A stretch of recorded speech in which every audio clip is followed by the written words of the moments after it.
A black screen. Text. Johnson & Johnson presents. Got to step up here. Got it. Some roughness there. Yeah. Two middle-aged men jog down a residential street. There's a dip here, man. Okay. The running guide on the left, a pace ahead. Coming up on some water. Got it. Some rough there. Okay, doing good. Doing good. 3, 2, 1, turn. Got it. The runner is Latin, with salty brown hair. A little bit of cracking. Can't. there. That's giving up before you've even tried. Lacing a running shoe. Step to the line and give it a go. I learned that in long distance running. You never take yourself out of the race. Sign up, register, toe that line, gun goes off, start going. He sits in his bright contemporary design living room. Can't is a farce. Running solo on a park path. The first and only legally blind athlete to run across America. Please welcome Jason Romero to the stage. How are we doing today? Great. I've been given 10 minutes to debunk this word that's on the screen there, impossible. Rain pelts as Jason runs along Highway 64. We got the hat, shoe covers. I remember I got a call from some company. They asked me to come and tell them my story. I remember I was on the telephone call and I was like, what story? Selfie video. First 50-mile day, feeling good. Goal is to get to the end, feeling good, and we will. It's going to be a real quick story. I started in Los Angeles, ended in New York. But as I prepared for that, I thought about my entire life that had led up to that point. And it's about being broken. Being at a place where you didn't think you could be broken and being broken. And making a comeback. Cut to black. Title. All Eyes on Hope. The Jason Romero story. All the words fade except hope. Shining in bright white letters. The word hope fades. I had gone to school and, there's standard screening tests for hearing and vision. And the school nurse had picked up on the fact I couldn't read all the eye charts. She said I need to get glasses. Finally, me and my mom end up at a retina specialist's office. I just remember he was flipping through the papers. And then, he stops flipping them and there's a pause. He tells me I have something called retinitis pigmentosa, which doesn't register. And I remember me and my mom were kind of like, a little confused. And then he said, you're going blind. That was like a moment. It was kind of like in the movies, you see where the sound fades and everything stops and, it goes into slow-mo. And we walked out of the office building. My mom cleared the door and came through. And when she came through to the outside, she burst into tears. And I'd never seen my mom cry before. Strolling with his mother, Cindy Epstein, by a pond. Leafy trees reflect on the water. He was diagnosed and things changed dramatically for him then. And it was pretty traumatic. I was just so overwhelmed by the diagnosis. I was 14 years old. I didn't want to be different. I didn't tell anybody about my eyes. I learned very quickly that I didn't like that feeling. I didn't like the extra attention. I didn't know how to ask for help. But I was a kid, and I was blowing up and melting down inside.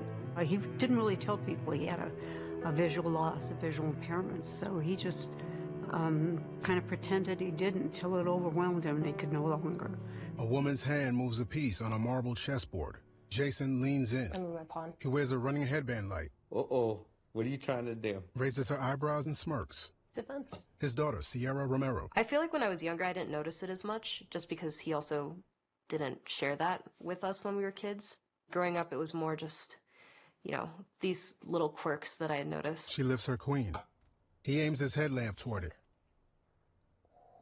He plays a knight. I don't remember how old I was. I was like 12 maybe, and him and I were biking to the grocery store. He didn't see a curb and he completely flipped over it and went flying. The eggs cracked, the milk spilled everywhere, and he was like a little cut up. And I think that was like the first time that I started to realize that his eyesight was degenerating. It's a gradual decline. You end up having your peripheral vision close in until it becomes like two tubes. And then it closes down to straws and then pinholes and then supposedly nothing. Eyes closed. Jason sits cross-legged near a cottonwood tree by a lake. printed on the front of his shirt, onward. Once I got diagnosed with retinitis pigmentosa, they asked people with RP to go and get genetically tested. And the reason why is because there's a variety of different variations of retinitis pigmentosa. And they were discovering more and more and more, because the more research they funded, the more scientists were finding, and they needed to get data. And I'd heard about this program. I thought it was a great idea, but, you know, kind of for everybody else, not for me. My eyesight was doing well. I think if I was in the grieving process, you know, the 5 stages of grieving, I'd been in denial for decades. It's always been like an enemy to me. I've thought of it as an enemy. And I was always in this battle, and this enemy was on the upside, was winning. And that was a really, really difficult time in my life. All of my misunderstood emotions, my anger, my sadness, my hopelessness just overtook me. And I spiraled into a severe, severe depression. And his jaw tightens. Cindy. And knowing what was to come in the future, the progression of it and what his future was going to be like, I just suggested therapy. I said, you're not going to get through it alone. You've got to see somebody. I can't be in denial anymore with this thing. I go on that appointment, tells me I'm depressed. As we're sitting there talking about different things to do, he tells me a variety of different strategies, but one of the things we talked about too was exercise. Montage of running solo and in groups in all weather. But I was thinking, this gave me something. And as I ran, I got stronger. My psychologist's office, he was 14 miles away. I remember I'd show up at his office with my backpack. Did you run here? I was like, yeah. And he would be like, I didn't mean that kind of exercise. I was like, well, that's where we're at. There was like a new sense of confidence. You know, he started speaking more at different schools, conferences. 3 short years ago, I was at a crossroads in my life, hitting rock bottom. My eyesight had decreased. I had given up driving. I was divorced, trying to raise 3 kids. One of my kiddos has autism, special needs. That opened a new avenue to think about his eyesight, because it was not about him as much anymore. It was raising awareness for so many other people. That's kind of like my give back, if you will, or my contribution in trying to be part of the community and part of the solution. And it was at that low point in my life that I realized I needed to make a change. I needed to challenge myself and accept something to make something of myself again. And that challenge for me was going to be this. I would run across America. Rays of sunlight slice through clouds over Denver and the Rocky Mountains. In his bathroom, trying on a headband light. Then using it as he descends his stairs in the dark. Fingertips touching the wall. So we just started. We had no idea how we were going to get there. We're going from here to here. I would start at the Pacific Ocean and travel 3,000 miles on foot to the Atlantic Ocean. 3,000 miles divided by 60 days equals 50 miles a day. So I'd figure, okay, that'll be my goal. Later on, I would understand that that's like a world-class standard. At the time, only 6 people in history had crossed it 50 miles a day or more. I don't know, I guess I was like scared for him a little bit, just because he's out there with my grandma in a van and they're just traversing on the highways together. So a little bit of anxiety with that, but also just happiness, because I think he needed it. All of a sudden, I was lit on fire. That's the day before, feeling pretty good. Had swelling feet this morning. Nothing great is easy. There's going to be highs. You're going to feel like great. When the gun first goes off, you've trained for months, you're ready, you feel like phenomenal, you're on top of the world. We're close to 50 miles, but not quite over it. It's had a blade nose, I got a little thing stuck in there. What do you think, Coach? I think it's a good day. It's a good day. At some point, you're going to bottom out. You're going to feel like you can't go on. And you got a decision point there. His headlamp bobs in the dark. This is sunrise in the desert. I'm planning on getting some good miles in here. Okay, gotcha. Either you're going to choose to believe that things will get better, that you can go on, or you're going to quit. Sweaty with a 5 o'clock shadow. We just hit 1,000 miles today. It's great. What do you think? I think it's great. All right, we're out. 1,000 miles done. Every morning and every night he was tired. We'd ultrasound his feet. We would dip his feet in ice buckets. I look back and I really don't believe that we really did it.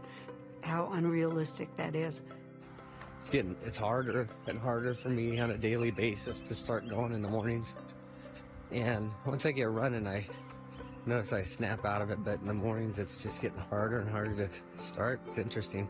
Like right now when I'm looking at you, I see right there, there, and there. And right in the middle is where I see movement. I run against right there. I'm still moving. There's a feet. There wasn't any shoulder on the white line that was breaking off on the highway. And it was just difficult. I got driven off the road 3 times, fell, twisted ankles. I don't understand how I was at a point of not even wanting to go on. All of a sudden like that, it changed. And I was gonna do something that didn't seem like a human could do. And definitely not me, a middle-aged blind guy in a severe depression, but it happened. Wrapped in a U.S. flag. We're going, baby. Only 4 miles more on a 3,000+ mile trip. What's up? How you doing? Oh, watch the fence. He runs through a New York City bike lane. And we got across the U.S., went from Los Angeles to New York, 51.5 miles a day, no days off. And we did it. On May 23rd at 8:30 p.m., I arrived at New York City Hall, completing a run of 3,063 miles, 59.5 consecutive days of running, and 51.5 miles a day. Just under 2 marathons. As long as you keep taking one more step, and then one more step after that, eventually things do get better. So we're not all crazy if we run 100 miles. We're just trying to get better. It's our therapy. In Denver, the City Park Pavilion sits at the edge of Farrell Lake with downtown beyond, a soaring view of the city. I went back home to Denver with peace and contentment in my heart. When I romanticized the run, I always thought maybe I'll run across the U.S., I'll get there, and all of a sudden I'll get zapped. Like in the movies, my eyes will work again. I'll be able to go back to my life as before. Maybe it's a miracle and, great, wonderful. That's what I was hoping for. Well, it didn't happen that way. My eyes got worse over the run, and I had to figure out how to go on. On a bench with Cindy across from the Washington Park Boathouse on Smith Lake. I've been thinking about some different stuff. I think I told you, like the last year, my eyes have been getting a lot worse.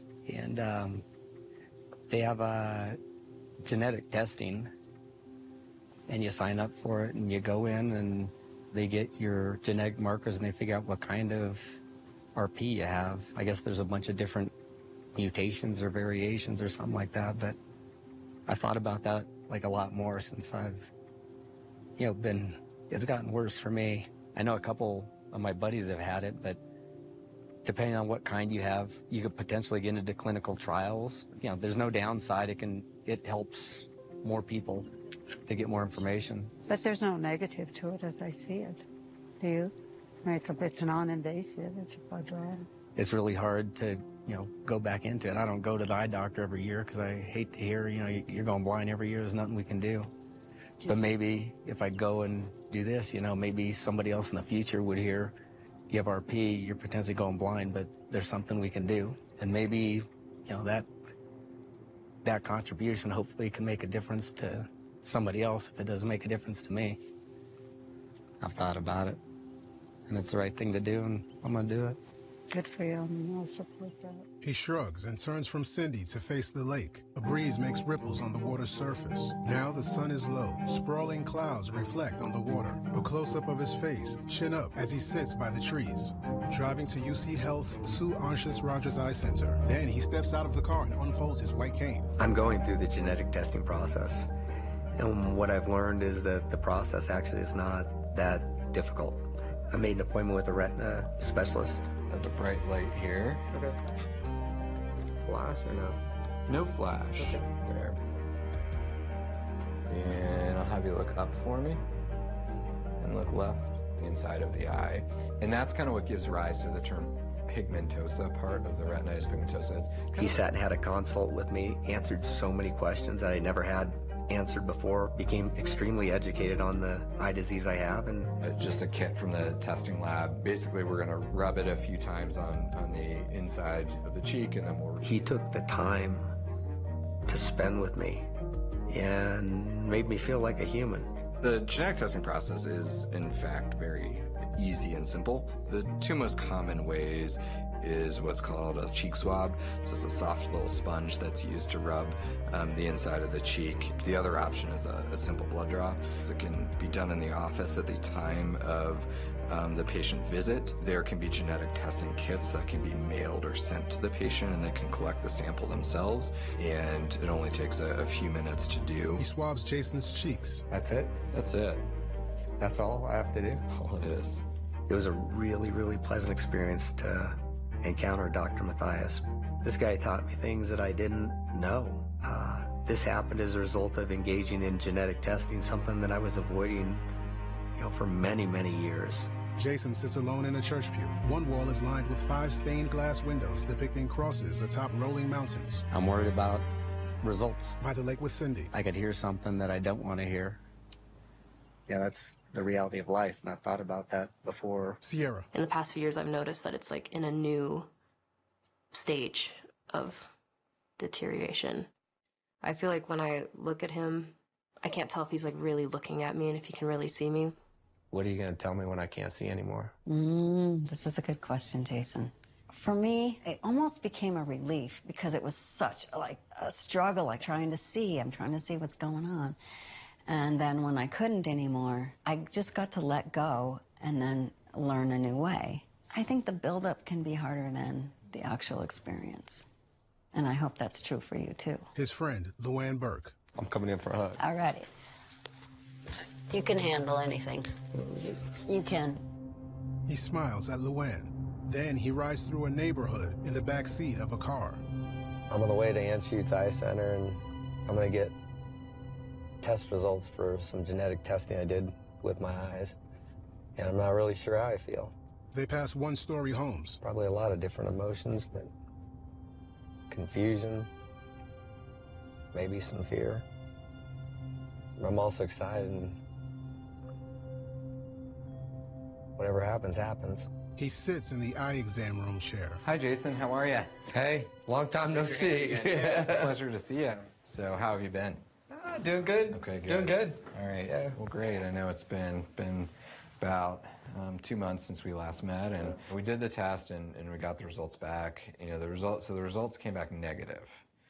For RP?